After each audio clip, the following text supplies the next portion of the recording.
ଏଭଳି କାର୍ଯ୍ୟକ୍ରମକୁ କାର୍ଯ୍ୟକାରୀ କରିବା ଆବଶ୍ୟକତା ଅଛି। ଏଭଳି ମାନେ ଏଭଳି ଇଏକୁ 100% କାର୍ଯ୍ୟକାରୀ କରିବାର ଆବଶ୍ୟକତା ଅଛି। ଏଟା ଠିକ୍ କଥା, କିନ୍ତୁ ଆମର ଜାତୀୟ ସ୍ତରରେ କି ଆନ୍ତର୍ଜାତିକ ସ୍ତରରେ କେବଳ ଓଡ଼ିଆ ଭାଷାର ଶିଖିଦେଲେ ସବୁ ହେବ ନାହିଁ। ଏହା ସାଥିରେ ହିନ୍ଦୀ ଆଉ ଇଂରାଜୀ ଏ ଦୁଇଟି ଭାଷାକୁ ଆଉ ଆମର ସମସ୍ତ ଛାତ୍ରଛାତ୍ରୀ ମଧ୍ୟ ଜାଣିବା ଆବଶ୍ୟକତା ଅଛି। କାରଣ ଅଲ୍ ଇଣ୍ଡିଆ ଲେଭେଲରେ ଆମେ ଭାଷା ଓଡ଼ିଆ ଭାଷାରେ ଆମେ ଧରନ୍ତୁ ହେଇପାରୁ, ପୋଷ୍ଟ ଗ୍ରାଜୁଏଟ୍ କରିପାରୁ ବା ଆହୁରି ଭାଷାର ରିସର୍ଚ୍ଚ କିଛି କରିପାରୁ, ସବୁ ଠିକ୍ ଅଛି। ସେଟା ଆମର ଓଡ଼ିଆ ସଂସ୍କୃତି, ଓଡ଼ିଆ କଲଚର କି ଓଡ଼ିଆର ଚାଲିଚଳନ, ଓଡ଼ିଆର ପରମ୍ପରା, ଜଗନ୍ନାଥ ସଂସ୍କୃତି, ୟାର ଗୋଟେ ଅଲଗା ଦିଗ।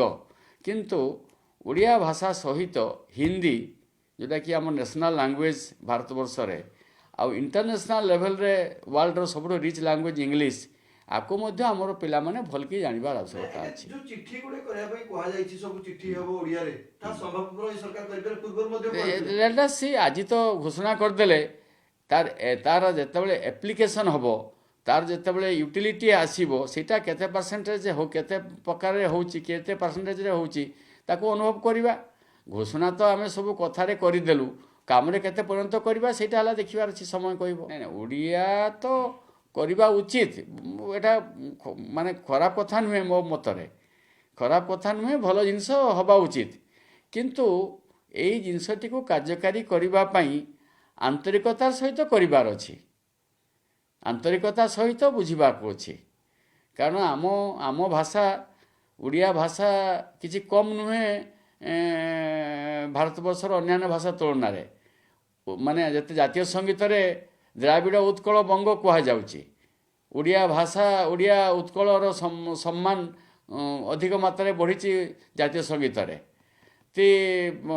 ଟଙ୍କା ଯେତେବେଳେ ବ୍ରିଟିଶ ସରକାର ଥିଲାବେଳେ, ସେଥିରେ ମଧ୍ୟ ସ୍ୱାଧୀନତା ପରେ ଆମେ ଦେଖୁଛେ ଯେ ଟଙ୍କାରେ ଓଡ଼ିଆର ଅର୍ଥ ଶବ୍ଦ ଲେଖାଯାଉଛି, ଅକ୍ଷର ଲେଖାଯାଉଛି। ସରକାର କାର୍ଯ୍ୟକାରୀ କରିବା ସମୟଟା ୟାକୁ ଆମେ ଆଜି କହିପାରିବାନି, ଆଜି ଘୋଷଣା ନାଇଁ, ଘୋଷଣା କରିଦେଲେ ଧରନ୍ତୁ ଓଡ଼ିଆରେ ସବୁ ଭାଷା ଲେଖା ହେବ, ଏବେ ଠିକ୍ ଅଛି।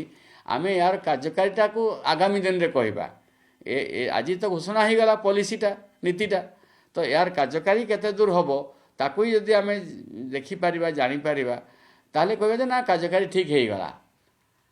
ବୁଝିପାରିଲେ କି? ତେଣୁ ଏଇଭଳି ଏଥିରେ ଭାଷାର ଯଦି ଆମେ କାର୍ଯ୍ୟକାରିତା ନ କରିପାରିବା, ଯାହା ଘୋଷଣା କରୁଛେ ଠିକ୍ ଭାବରେ, ତାହେଲେ ଅସ୍ମିତାକୁ ଆମେ ବଳି ଦେଉଥିବା କଥା ଆମେ ଧରି ନେବା ସାଙ୍ଗେ ସାଙ୍ଗେ।